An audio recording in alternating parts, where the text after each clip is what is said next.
Welcome to the Unfuck Your Fitness podcast. I am your host, Christy Castillo, and I'm here to give you real talk and cut the BS so you can actually enjoy building a body you love. I'm a personal trainer obsessed with giving you simple action steps to take you from feeling stuck to feeling sexy. Let's go.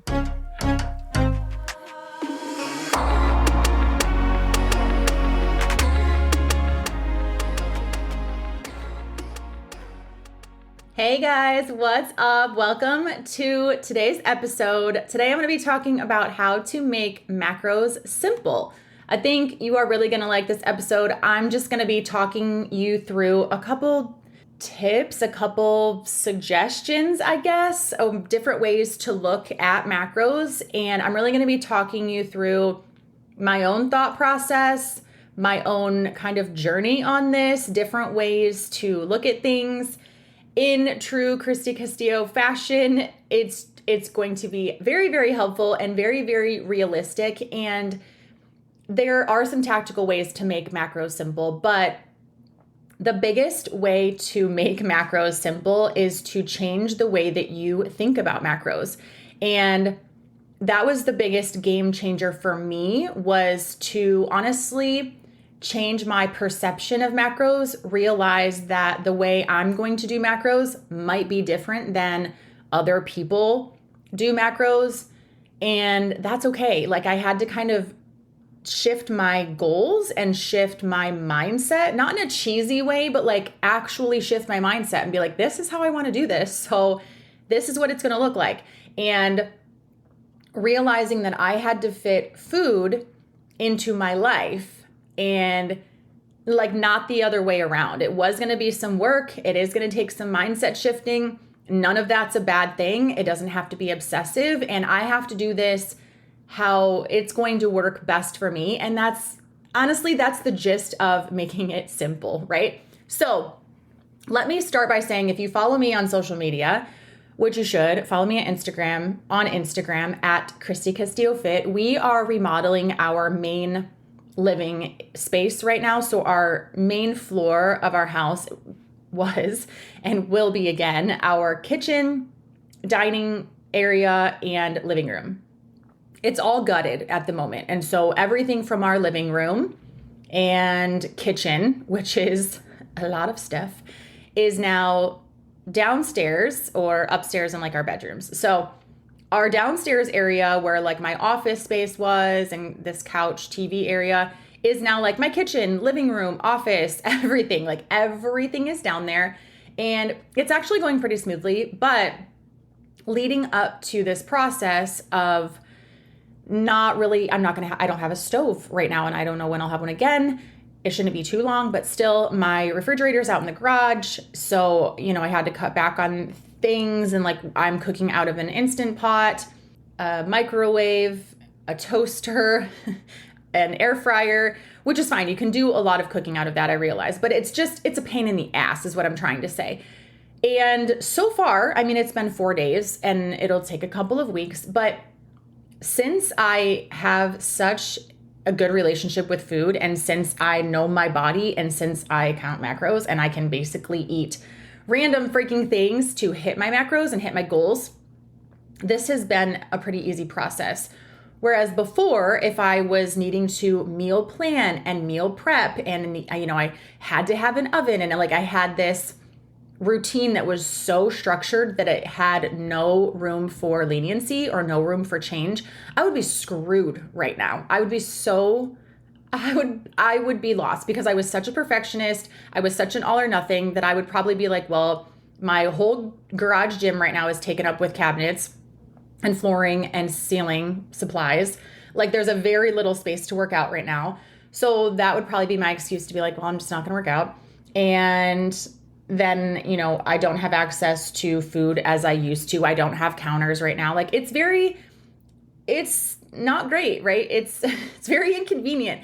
So it would have been easy for me in, previous me to be like, well, I can't do it, right? This is a very big inconvenience and I can't do it right now. I have to give up on my goals, basically. And it's just been this seamless transition of like, I have stable foods. I have things that I can eat and make in an air fryer. That's totally fine. So I kind of wanted an update on that, because I know a lot of you are following me on social media and you're like, how are you going to eat? Like, what is this going to look like? Walk us through that journey. So I'll be doing that on social media, but right now it's actually been totally fine. I'm going to list off some of the foods later in this episode that I eat, and I don't really need a countertop to prepare them. So it's fine. But I get so many questions about macros. And so I really wanted to make this episode on how to make macros simple, which honestly, this goes off track of everything. I thought for February, I was thinking, it's a month of love, so I could talk about self-love, and maybe I will in the next coming weeks, but I was like, that'll be my theme for February. And then for whatever reason, I probably just my home reno and a lot of questions actually that I'm getting from current clients, new clients in the DMs, like a lot of macro questions. And so I really wanted to talk about how to make macros simple. And the best way for me to do that is to make it really relatable and talk to you about my own journey and my own experience. I know that's really relatable for you. I hear that a lot from those of you that message me. You're just like, thank you so much for being open and real and giving your life story and your situation. Like, it's very helpful for me to relate to you as a human being, not just someone who's like, do this absolute perfect structured plan just like me, because that's not doable. And honestly, that's not realistic. So when I think back to when I first tried to understand macros, I remember being so confused too. So it's easy for me to hear your questions and think, God, I remember thinking that or wondering that or whatever. Like, how did I maneuver through that? Because I didn't have a podcast to listen to. I didn't have a coach. So like, how did I figure that out? Like, what was my actual journey? And so that's exactly what I did in taking notes for this podcast. The problem for me was that I was in such a hurry and I was trying to do macros or my fitness journey in general, how other people were doing it. I don't even know if I had like Instagram at the time. I don't remember what social media was popular. Probably Facebook. I remember Jamie Eason. I don't know if that's still even her. She's married, but anyway, she is or was a bodybuilding.com personality, whatever you want to call them. I'm really screwing this up, but she was like my dream body. She was so cute. She had this little short hair stack, haircut, blonde, perfect in my eyes, perfect body at the time.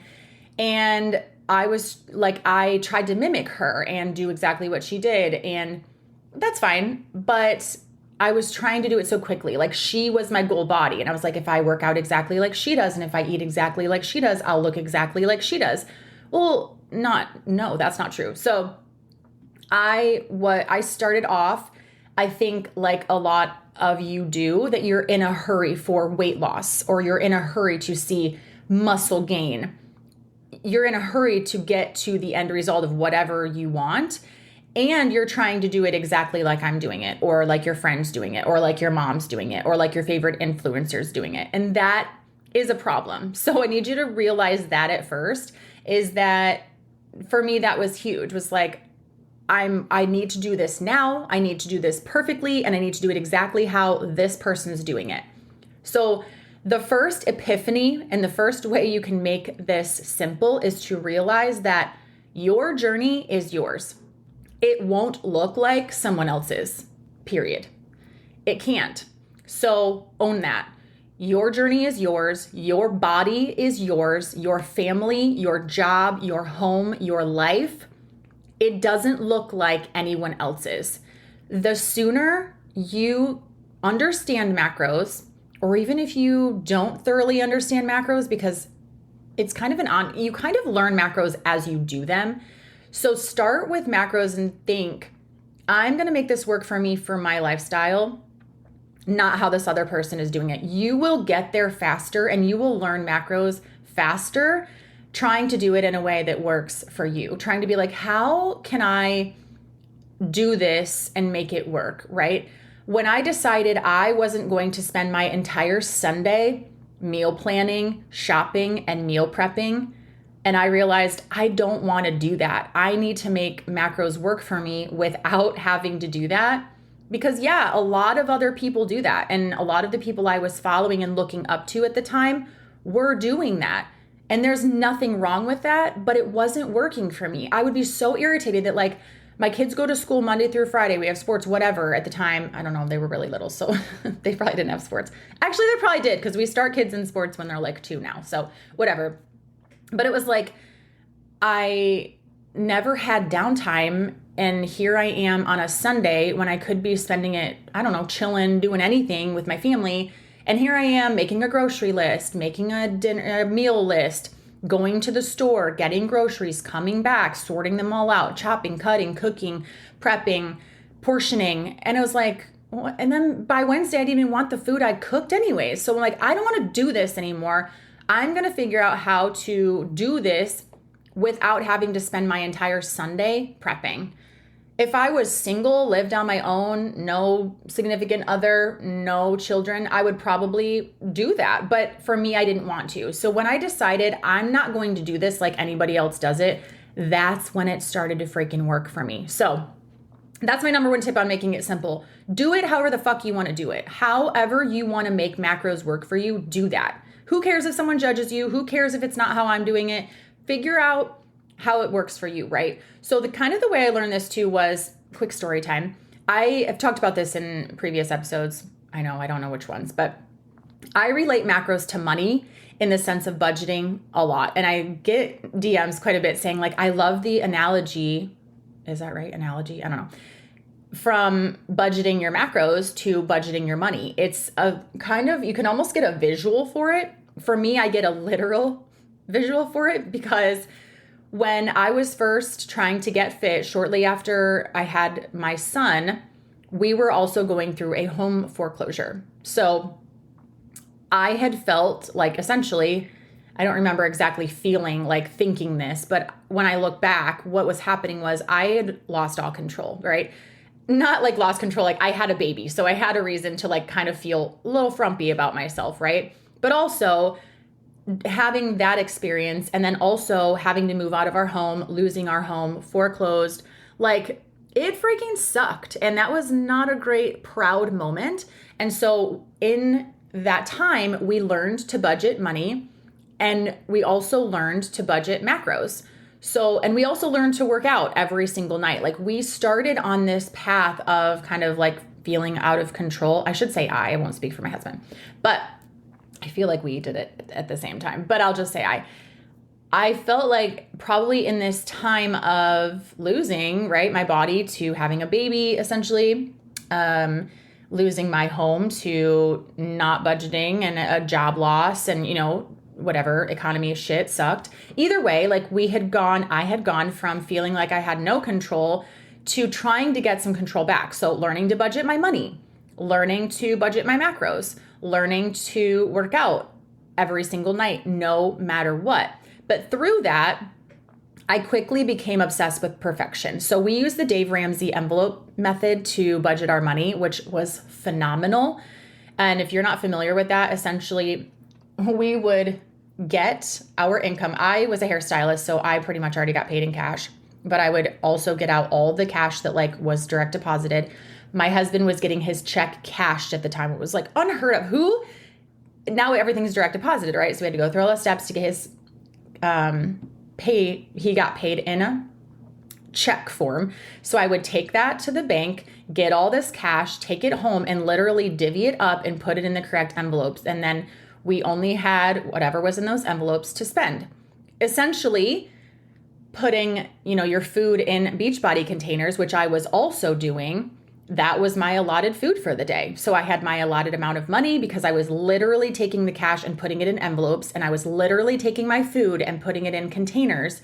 I began to visually see my money being spent, like my money coming in and my money being spent, and then I could see my food that I purchased, made, prepped, whatever that I had in front of me, put it in the container, saw it, and then I ate it. So I had these visuals, but it quickly became perfect. I was seeing success. We started paying off debt. We were doing very well with money.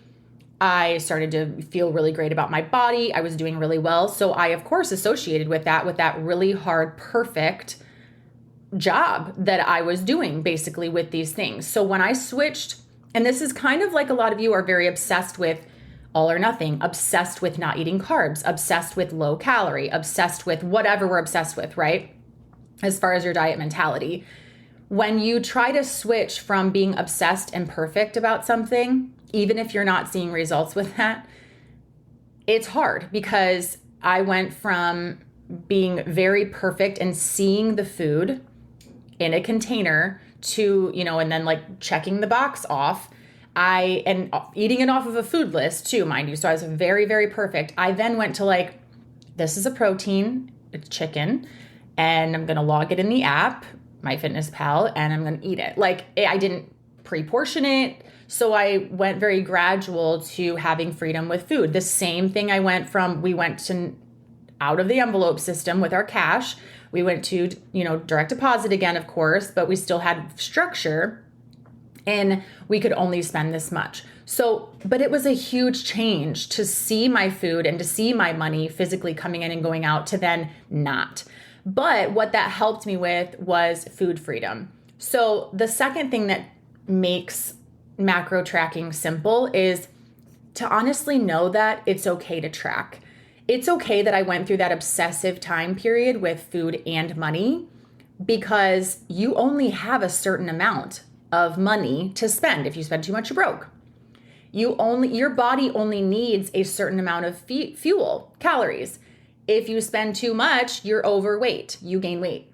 So in a literal sense, you have to be very careful and almost perfect, or at least very, very aware of what you're doing in the beginning while you're learning and while you're experimenting, okay? So that's fine. It's okay to budget your money perfectly, and it's also okay to use some of your money for fun. It's okay to budget your calories and still use some calories for fun.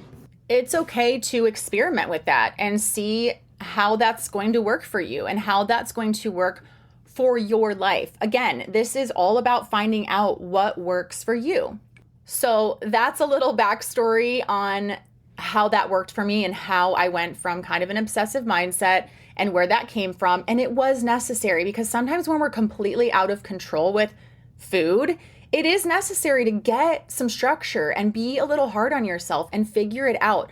But it does take time. It takes so much time. It's harder to not just say, I'm going to cut out fats, or I'm going to cut out sugar, or I'm going to cut out carbs. When you have to figure things out and do it the right way, it does take more time, but it is the right way. So now that you have my full permission to track, in fact, you do need to track, let's talk about how to make it simple. So tracking is a good thing. I want you to look at tracking just like I explained with your money. It's a good thing to track your money, know where it's going, know how much you have, because it keeps you aware and it also keeps you having money. When you spend too much money and you're broke and you're living paycheck to paycheck, or you're living on a credit card, or you're whatever it looks like, it's freaking stressful. It's so hard to live beyond your means. And when you're living beyond your means with macros, that's also hard, because you're saying like, I have flexibility, I can go over, I'm not going to track, I'm not going to understand macros, I'm not going to do this, I'm just going to do this instead. And you're stuck in that diet cycle and you're constantly gaining and losing, or you're always stuck and you can't get out of that without tracking. But there are some ways to keep it simple. Again, this is going to look like what you want it to look like. Let me first say, I would love for you to track kind of loosely. A common question that I get with MyFitnessPal is like, how do I log a soup that I make? Or how do I log a portion of tuna casserole? I don't know, that's so random. But right, if I'm taking like a spoonful of something out of a whatever container, how do I know, like without of course weighing it or knowing exactly what the ingredients are in that item or in that spoonful or in that portion? How do I know? And the truth is, you're never going to know. So you're going to need to let go of that control a little bit. You're going to have to. And you're going to have to know that the perfection isn't necessary. And I'm absolutely proof of that. I also remember thinking like, what's the point of tracking if it's not perfect?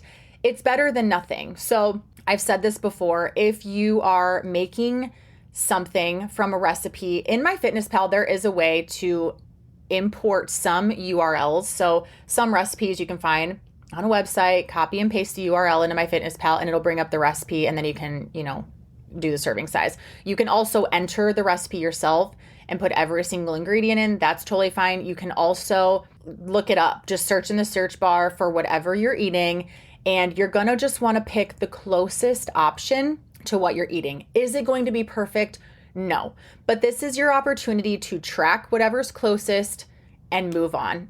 If you want to be like better safe than sorry kind of a thing, log a serving and a half. That way you're overestimating, if anything, and that way you'll be under eating at best, right? Instead of like, oh, I think I'm just going to say like I had one serving of this, even though it might have been a serving and a half. I'm not sure. Like log more, okay? Overestimate. Overestimating would be the best bet in this kind of a situation. But just keep it so simple. It doesn't have to be perfect. It's not going to be perfect. Like the macros on the ingredients, the macros, sometimes they're not even right. And then you enter it and that's not even right. And sometimes your portion's not even right. Sometimes the macros you have set for yourself aren't even right. So it's all a best guess. So doing your best, but essentially when you're thinking about macros, it's, not calories in, calories out. They don't need to be perfect, but they do need to be balanced.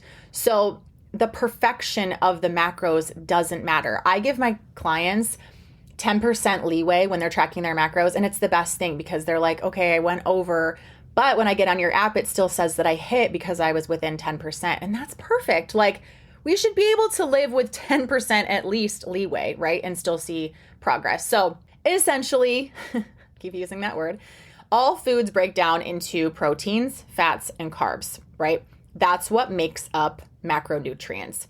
You know what carbs are because you're afraid of them. Proteins and fats are a little bit different. Proteins, I'm not even going to say. I was going to say proteins are mostly like meat, some dairy, but we can talk about that in a different episode of exactly what these things are. You can very easily Google search what is protein, what are good protein sources, what are good fat sources, what are good carb sources, and you can find a list. But what we need to do is to make this simple. The third little tip item is to find staple foods that you can eat daily. Stop trying to be so damn creative with your food. I remember sitting down to make a menu, food list, whatever for the week and thinking like, what did I have last week? Because I can't have that again. Like I need to have something different. Or what did my kids eat?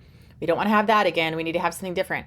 Like the problem is we are always trying to come up with new foods and concoctions to keep it like fresh and exciting and thinking we need new, like 5 recipes for every single week for dinner that are different. Like, no, keep it freaking simple. Part of the problem in our fitness journey, part of the problem in our fitness journey, period, is we're mixing up our foods too much. We're mixing up our workouts too much.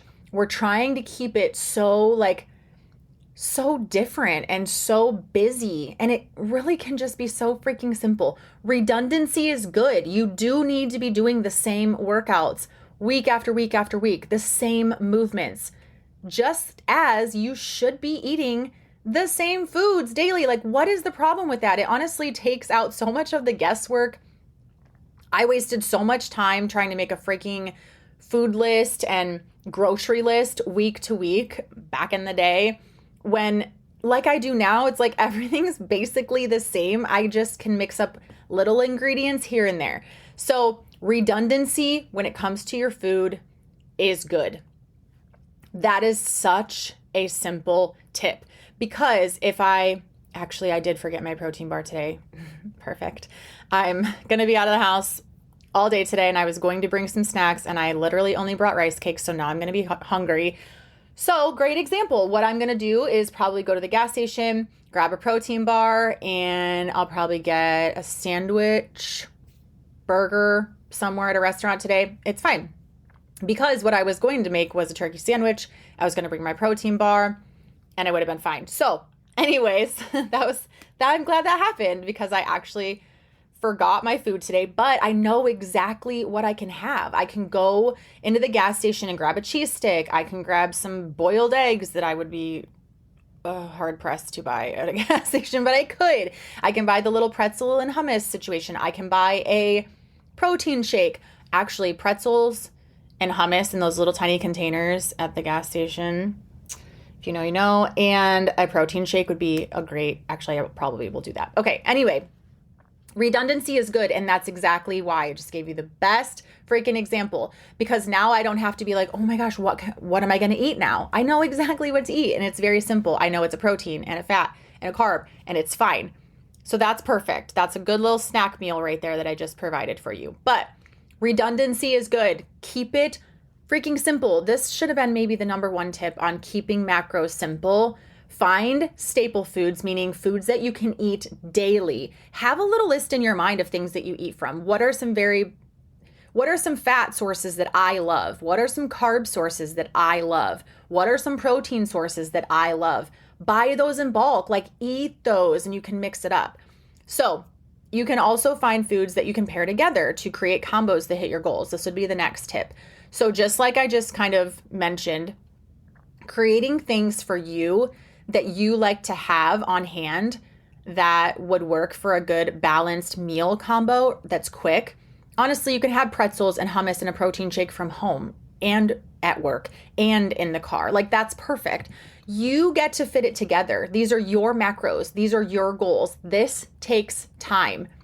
You honestly don't want someone to create a meal plan for you. I know you think you do, but you don't. You want to be able to pick your own foods that you like. Look at the back of the packaging, figure out which brands have macros that best fit your goals. Find a lower fat option if you want to, because it gives you more fats to eat for something else later in the day.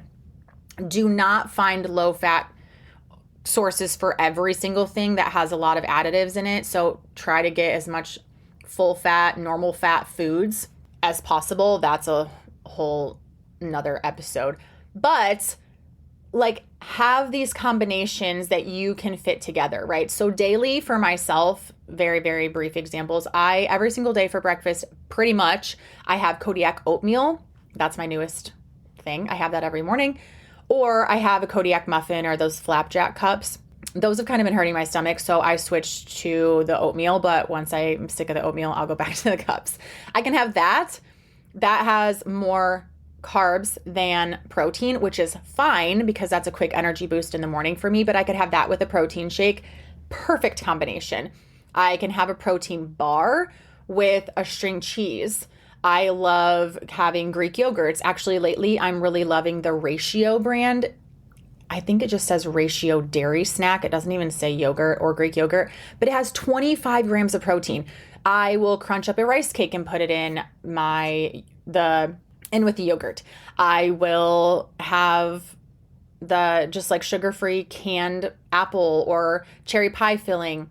I will chop some of the apples up and put that in the yogurt. I will put chocolate chips in there. I'll put granola in there. Like, you can mix up different combinations of these things, right? But daily, I have a shake. I have a protein bar. I have a Greek yogurt. I have string cheese. I'll have some sort of usually like sandwich or wrap or salad, something with a carb and a protein, like for lunch. I do have my oatmeal, like I said, or my little Kodiak cup in the morning. And then dinner varies. But for myself, I know that I need a protein, a fat, and a carb. So this can look like pasta with beef and sauce and a side salad, right? So freaking make some goulash and have a side salad. This can look like chicken sausage and veggies with a side salad. This can look like rice and shrimp with veggies and yum yum sauce. We used to have that all the time. Basically, you get to decide what your favorite proteins are, what your favorite carbs are, what your favorite fat sources are, and you get to pair them together how you want to, right? So if your family is having pizza for dinner, have a slice of pizza with a protein shake, with a side salad. Like, fill it in however you want to fill it in. So take your dinners that you already love and healthy them up a little bit. Sure, you can use protein pasta instead of regular pasta. Sure, you can use ground turkey or 93.7% beef. Like, you can healthy up the options that you're already kind of making, but you don't have to be cooking from a recipe. You don't have to be being super creative. I love the fact now that I don't like to cook. I actually enjoy cooking. I just don't want to take the time. So it's really easy for me to like look through my cupboards and be like, okay, I have rice, I have some ground beef, I have some lettuce, I have some sauce, I have some spices, that's proteins, fats, carbs, and I'm good. So like once you have the basic foundational knowledge of macros, which by the way, we just launched a macros course. It's available on my website. If you go to store and you can look at products, it's available there and you can learn what proteins, fats, and carbs are. We walk you through all of this. We walk you through how to calculate your macros. And it's very, very simple. And then at the end, it also talks about a lot of this, how to make this a lifestyle. And once you know it and once you start implementing it, it really does become so simple. The last part of making this simple is to plan ahead. So I know we act like this is so impossible, and I'm kind of guilty of this. On the weekends, I'm like, I don't want to plan. I don't want to sit down for 20 minutes and make a little list of things that I should do for the week or plan out my week. God forbid. But planning is something that is so freaking simple to do, and it's a really big game changer. Planning is something that makes our lives easier if we just shut up and do it. Let's be real. So sure, every single day might not go as planned. And there are times, that's kind of my biggest excuse with planning is like, I could plan my entire week and nothing would go as planned. And then I'm like, well, why did I even try? Like, why did I even try to plan for this? But the truth is that it will go a lot smoother if you plan in comparison to if you don't plan. So sure, if I plan every single day to a T, it's not going to go exactly like that, right? If I plan every single meal, something's going to happen and come up. But that's why it's nice to have your staples and it's nice to have your combination. So if you do have to go out to eat for the night, someone invites you and you're like, oh my God, I haven't seen Susie in 10 years. I don't want to not go to dinner with her because I planned my dinner at home or I have my meal prep. Sure, go to dinner with Susie, but you know what you need for the day. So order a salad with double protein. Always order double protein. Sneak that in there.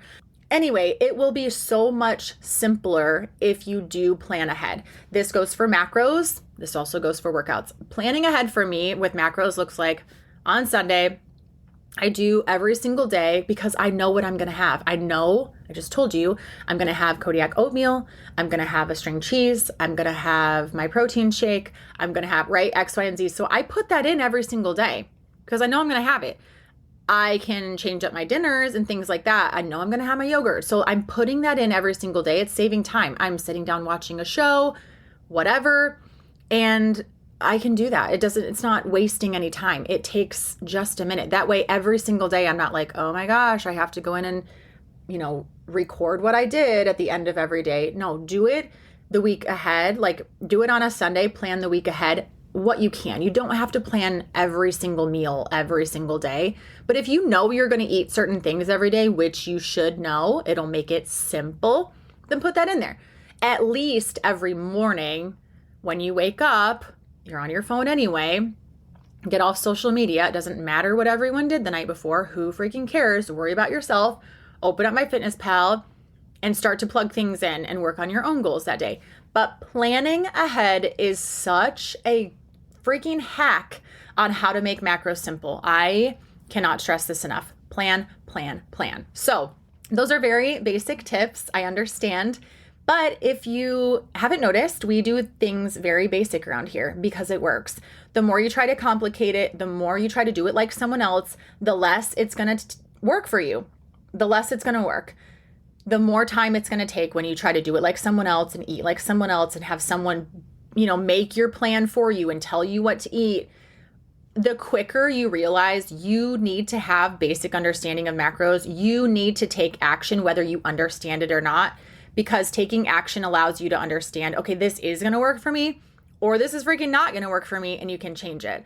So I hope this helped. Honestly, changing your mindset around macros is the number one way to make them simple, but these very, very simple strategies help too. And I really also hope that my passion came across for macros in the sense that I have been where you are. I understand the struggle. I understand. Like, I'm very relatable in that sense, and I get it. I understand what you're going through and your questions when you ask them to me. I understand. I have been there, and I'm happy to walk you through that. I do this with my one-on-one clients all of the time. I am hopefully I've been getting a lot of questions about offering a service of kind of like a one-time call where I would provide a macro count and kind of talk you through what you should be doing in your own journey. This would be like a 60 to 90 minute call where we really dive into your macros. If you don't need coaching, if you don't need my workouts, like if you're doing something right now you love your workouts, you love your routine, but you need some tweaking and you need to understand macros, this would be a service that would be really, really great for that. Basically a one-on-one consultation. I've done this with clients in the past and I love, it's not on my website, but I do offer the service now. And it is a game changer. I can teach you just like I do in here. I teach you so much in 30 minutes, right? I can teach you so much in 60 to 90 minutes. So I'm hoping to offer that very, very soon on the website. But for now, thank you so much for listening. Please leave a rating and a review. Reach out to me in the DMs. I love hearing from you, truly. And I will talk to you next week. Thanks for listening to today's show. Go ahead and leave a rating and a review. And of course, follow the podcast so you don't miss out on any future episodes. And I would love it so much if you came to connect with me over on Instagram at Christy Castillo Fit. I will see you next time.